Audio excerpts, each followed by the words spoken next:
Baiklah, kita mulai dari tentang upah minimum. Koalisi Serikat Pekerja, KSP, PB, dan Partai Buruh, dan juga termasuk KSPI, menyatakan bahwa kenaikan upah minimum yang diusulkan oleh kelompok buruh tetap 8,5% sampai dengan 10,5%.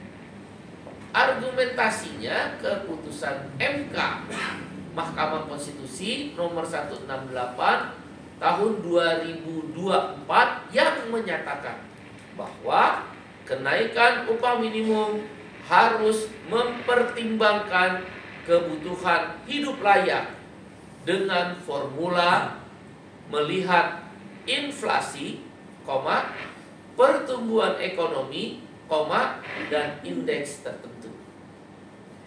Inflasi kita tinggal lihat kok di Meta AI itu ketahuan inflasinya dari bulan apa, bukan tahun kalender, tapi tahunnya adalah tahun takwim, yaitu kebiasaannya Oktober 2024 berarti sampai dengan September 2025.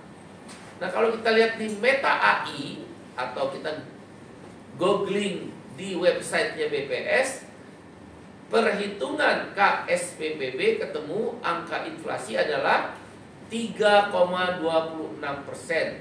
Saya ulangi, 3,26%. Itu sudah menghitung deflasi ya, yang ada 3 bulan kalau nggak salah, termasuk Agustus kemarin. Tapi bisa saja nanti berubah karena kita belum menghitung September. September itu masih memperkirakan 0,3%. Nah, saya ulangi, inflasi Oktober 2024 sampai September 2025 itu 3,26%. Kalaupun berkurang paling sedikit 3%. Paling sedikit 3%. Pertumbuhan ekonomi dengan cara yang sama kita lihat di websitenya BPS. Kita juga bisa ambil data itu kawan-kawan dari Meta AI dengan kurun waktu yang sama, ketemunya 5,1 sampai 5,2%. Perkiraan Oktober 2024 sampai September 2025, bukan Januari ke Desember ya. Januari ke Desember kan perhitungannya kira-kira 4,97 kemarin Bank Dunia dan IMF. Jadi 5,1% sampai 5,2% perhitungan asumsi dari pertumbuhan ekonomi. Tinggal kita tambahkan 5,2%, saya ambil angka tertinggi. 5,2% bisa turun ya, karena September belum ketahuan. 5,2% ditambah 3,26%, saya ulangi, 5,2% pertumbuhan ekonomi ditambah 3,26% inflasi, maka ketemu 8,46%. Dibulatkan satu angka desimal 8,5%. Jelas itu perintah MK. Keputusan MK nomor 168 2024 setara dengan undang-undang. Dalam hal ini Undang-Undang Cipta Kerja. Dan itu dimenangkan oleh Partai Buruh. Ya itu jelas ukurannya. Kami memakai indeks tertentunya, pakai yang Pak Presiden Prabowo memakai tahun lalu, yaitu 0,9. Kami memakai 1,0.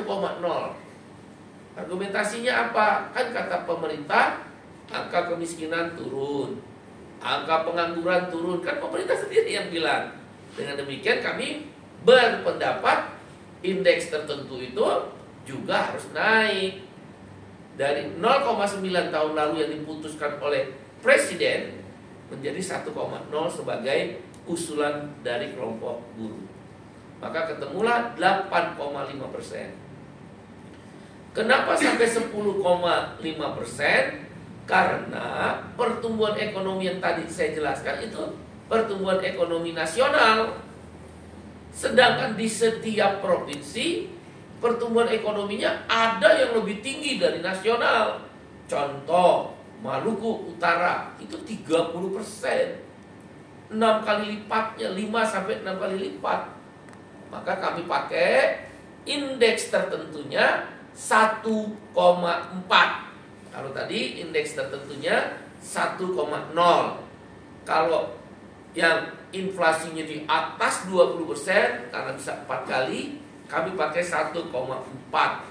Karena indeks tertentunya 1,4, maka ketemulah 10,5%.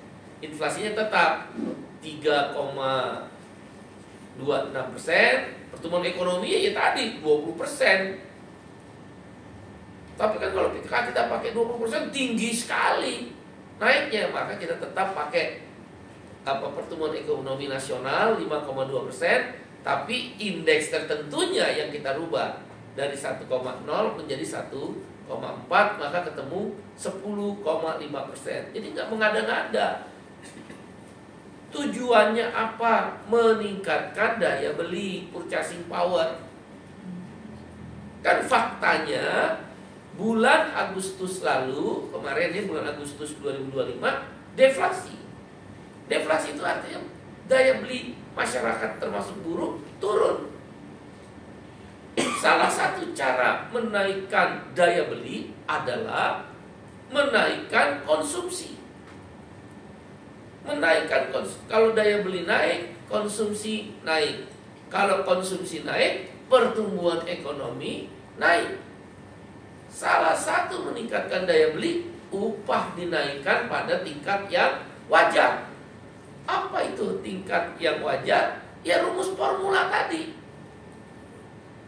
Jadi kawan-kawan jurnalis, kawan-kawan yang di pabrik, kawan-kawan yang ada di kantor-kantor di Jalan Sudirman sana, kawan-kawan yang ada di perkebunan, kawan-kawan yang ada di pertambangan, prinsipnya seluruh buruh, pekerja, karyawan, atau sebutan lainnya, kita hanya minta sesuai angka-angka yang disajikan oleh pemerintah.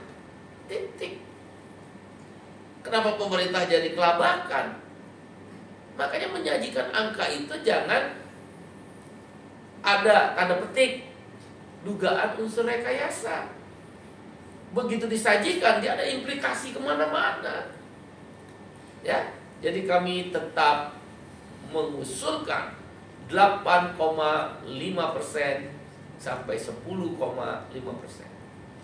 Bila mana tuntutan ini tidak dikabulkan, tapi pemerintah memutuskan sepihak melalui Menteri Tenaga Kerja dan Menko Perekonomian, kami akan mengorganisir pemogokan secara besar-besaran di seluruh Indonesia. Saya ulangi, bila mana pemerintah memutuskan kenaikan upah minimum sepihak, yaitu hanya melalui Menteri Tenaga Kerja, melalui Menko Perekonomian, hanya mendengar saran Apindo, maka kami memutuskan guru di KSPPB yang jumlahnya jutaan itu, jumlahnya ada 72 organisasi bergabung di dalamnya, kami memutuskan pemogokan besar-besaran di seluruh Indonesia, 38 provinsi.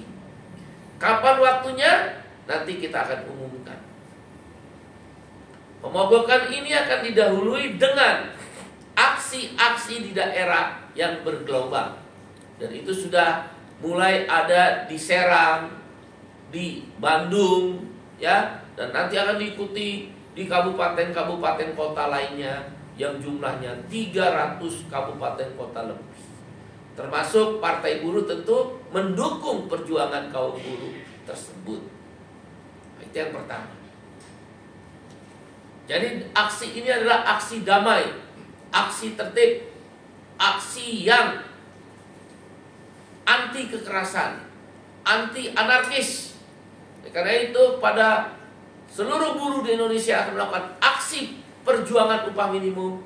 Saya menyerukan aksi damai, anti kekerasan, tidak boleh anarkis, tidak boleh mengganggu ketertiban umum, jangan merusak, apalagi membakar. Tapi berbondong-bondonglah jutaan buruh. Ini kalau benar aksi besar-besaran, bisa 5 juta buruh turun ke jalan. Ya, 5 juta buruh turun ke jalan. Di 38 provinsi, lebih dari 300 kabupaten kota, dan KSPPB itu ada lebih dari 7.000 pabrik. Anda bisa bayangkan, 7.000 pabrik itu besar sekali di seluruh Indonesia.